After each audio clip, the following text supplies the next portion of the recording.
Welcome to the subconscious operating system.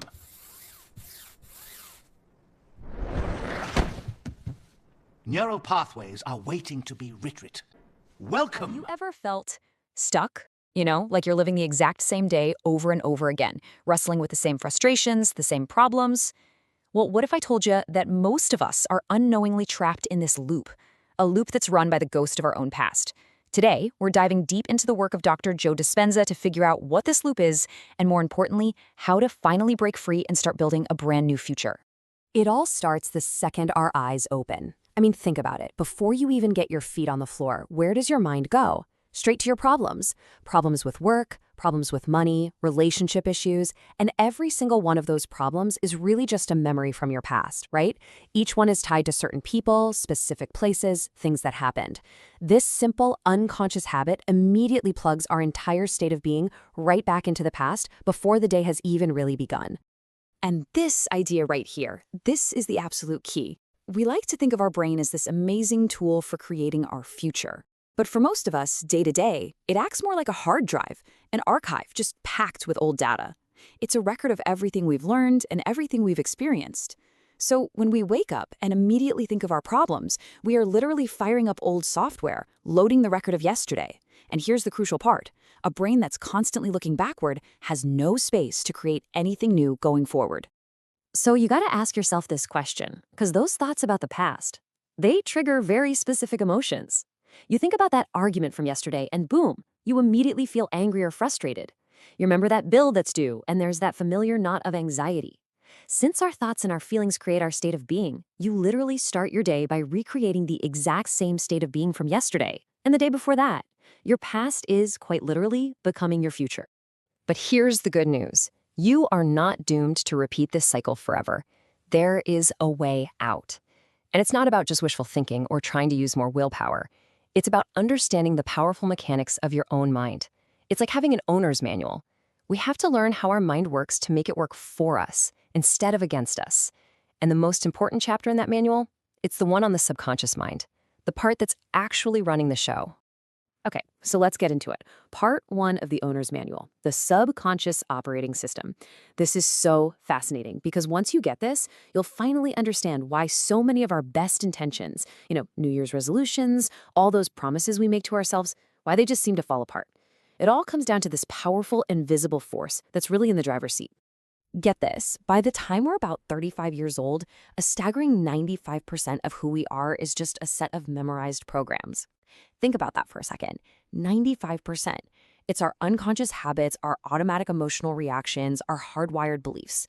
The side of the bed you get out of, the route you drive to work, how you react when your boss emails you. These aren't really conscious choices anymore. They're just a program running on autopilot.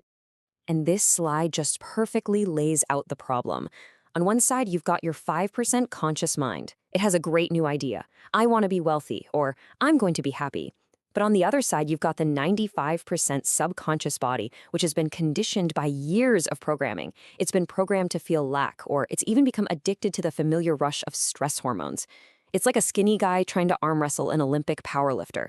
The 95% program is going to win every single time, unless you know how to rewrite the code. So how in the world do we get to that 95% to make some real changes? Well, we have to get past the gatekeeper. And that gatekeeper is called the analytical mind. Think of it as the firewall between your conscious and subconscious. Its job is to analyze everything. So when you try to install a new thought, like I am abundant, the analytical mind immediately jumps in and goes, no, you're not. Look at your bank account. It's protecting the old program. To make real, lasting change, we have to find a way to quiet that gatekeeper down and get direct access to the main operating system. And this chart just shows you why it's so difficult. Research suggests that most of us spend about 70% of our lives living in survival mode.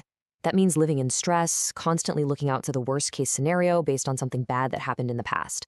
When you're in survival mode, your body is just flooded with stress hormones like cortisol. And these chemicals narrow your focus down to threats, making you super reactive. It makes sense from an evolution standpoint, right? If a saber-toothed tiger is chasing you, it is not the time to be creative or dream about your future. The problem is, our ancient biology can't tell the difference between a real tiger and a looming credit card bill. So we live in this state, and it reinforces past-based thinking. making it almost impossible to get into the creative, calm state you need to be in to design a new reality. And all of this brings us to the master key, the practical tool for getting past that analytical gatekeeper and finally accessing your subconscious operating system. And that tool is meditation. But listen, we really need to reframe what we think meditation is. This isn't just about relaxation or clearing your mind. It is a targeted, precision technique for reprogramming your brain. See, through dedicated practice, meditation actually lets you change your brainwaves. Right now, as you're awake and thinking, you're in a high-activity beta state. That's your analytical mind doing its thing. Meditation helps you slow down into an alpha state, which is more like light relaxation, and then even deeper into theta. That's the state you're in right as you're about to fall asleep. When you get into these slower brainwave states, you effectively put that critical gatekeeper to sleep. It's like getting the admin password to your own computer. You can finally get into the back end, to the real operating system where the programs are stored, and you can start installing some new software. But here's the catch, and this is where so many people give up. The moment you decide to sit down and do this work, your body is going to fight back. See, your body has become chemically addicted to the emotions of your past, even the bad ones like guilt or anger or anxiety. To your body, that familiar chemical cocktail feels normal. It feels safe. The unknown future you're trying to create, that's terrifying to it. So it will do anything to pull you back to the familiar. All of a sudden, your nose will itch like crazy. You'll suddenly remember a very important email you have to send, or you'll just feel so bored. This isn't random. It's your body trying to get its old chemical fix and protect the old program. So listen to this, because this is the most important part. That internal battle you feel during meditation, that's not a sign you're failing. That's a sign you're winning. When you notice the distraction, the itch, the thought, and you just gently bring your attention back to the present moment, you are telling your body, nope, I'm in charge now. You are showing that your will is greater than the automated program. And every single time you do that, you weaken the old connections and you strengthen your ability to be the conscious creator of your own life. Okay, theory is great, but how do we actually do this? Let's get practical. Let's move to a 7-day blueprint. And to make this super concrete, we're going to focus on a common area where people feel stuck: financial abundance. We're going to walk through, day by day, exactly how you can start reprogramming your entire financial future. So here it is. Here's our roadmap for the week. We start by becoming aware of our triggers. Then we move on to just observing our automatic thoughts. From there, we get into creation, achieving coherence between the heart and brain, rehearsing new choices, and generating the feelings of our future. Then we'll learn how to face that resistance from the body head on, and finally, solidify the new programming. It's a really clear progression from taking apart the old you to building the new you. All right, day 1. The mission today is all about awareness. You're going to sit for your morning meditation, and during that time, I want you to bring to mind your last emotional or impulse purchase. You know the one? Maybe it was that expensive coffee after a stressful meeting, or that thing you bought online late at night. Don't judge yourself. Just bring up the feeling that was there right before you bought it. The stress, the boredom, the feeling of, I deserve this. Just observe it, and then consciously say to yourself, I'm watching this feeling, and I'm releasing this energy. You're starting to break that automatic link between the trigger and the action. Day 2 is all about becoming a detective of your own mind. Grab a small notebook or just use the Notes app on your phone. Throughout the day, your only job is to catch and write down every single limiting thought you have about money. Stuff like, I can't afford that, I'll never get out of debt, money is so hard to come by. As you write each one down, you're going to label it for what it is. Right beside it, you're going to write, this is the old program, not the truth. This simple act of observing and labeling starts to create a space between you and the thought. You begin to see that these aren't facts. They're just old automatic lines of code that have been running for years. Okay, day 3, we move into the first real step of creation. We're going to focus on gratitude. But this isn't about just making a list. Your task is to feel a deep, elevated emotion of appreciation for the money you already have, even if it's just the $5 in your pocket or the fact that you have a roof over your head. When you genuinely feel gratitude, your heart literally starts to beat in a more orderly, coherent pattern, and it sends this powerful signal to your brain. This heart-brain coherence is the absolute best biological state for creation. Then, on day 4, building on that feeling, you're going to mentally rehearse your future. See yourself confidently putting money into a savings account. Imagine walking past a store and easily ignoring something you don't need. And here's the key. You have to feel the emotions of security, of freedom, of abundance, now, as if it were already real. Now, this slide right here, this is the secret sauce. To really, truly change, you have to become fluent in 2 languages at the same time. Thoughts are the language of the brain. You give your brain new instructions, new pictures of the future. But feelings are the language of the body. If you're thinking abundant thoughts, but your body is still feeling the familiar feeling of lack, you're sending a mixed, incoherent signal out into the universe. It just doesn't work. But when you combine a clear intention, a thought, with an elevated emotion, a feeling, your brain and your body are finally on the same page. They're working together. And that is when you start broadcasting a powerful, coherent signal that begins to create a new reality. Okay, the final stretch is all about making this new state your new normal. On day 5, you're going to practice overcoming that resistance. As you try to feel abundant, your body's old programming will kick and scream. You'll feel anxiety about your debt, or you'll get bored. Your only job is to notice it without judgment and just gently bring your focus back to your intention. You're becoming the master of your body.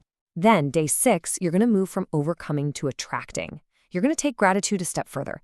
In your meditation, you're going to feel gratitude for amazing opportunities that haven't even happened yet. Feel the joy of getting that unexpected raise. Feel the excitement of a new client signing on. You are teaching your body the chemical signature of that future before it happens. And finally, day 7 is all about solidifying the change. Take out that journal from day 2, look at those old limiting thoughts, and contrast them with the new feelings you've been practicing all week. And make sure you celebrate your wins, no matter how small. Did you avoid an impulse buy? Celebrate it. That celebration reinforces the new neural pathways you're building. So, what's the big takeaway from all this? The crucial point is that this entire process, whether you apply it to your finances, your health, your relationships, it's about a fundamental shift in who you are. It's about moving from being a passive victim of your past circumstances to becoming the active, conscious creator of your life. And this just lays it out perfectly. The old victim mindset says, I am this way because of that thing that happened to me. I'm broke because of my upbringing. It always places the cause for our current life in the past. But the creator mindset, it understands a totally different law of the universe. It says my present thoughts and my present feelings are the cause. They are what's creating my future reality. This is the ultimate reclamation of your personal power. You know, when you really commit to this work we've just talked about, the meditation, the mental rehearsal, combining thought and feeling, the very function of your brain starts to change. You're not just thinking differently, you are literally installing new neurological hardware. Your brain stops being just a record that endlessly replays the past, and it becomes what it was always meant to be, a map that guides you toward the future that you are consciously and deliberately designing for yourself. So as we wrap this up, I want to leave you with this one thought. You're holding the pen. Your future is a blank map, not an old record you have to keep replaying. Every single day, you have the choice to stop playing the old tunes and start drawing a new destination on that map. The only question left is, where will you decide to go first?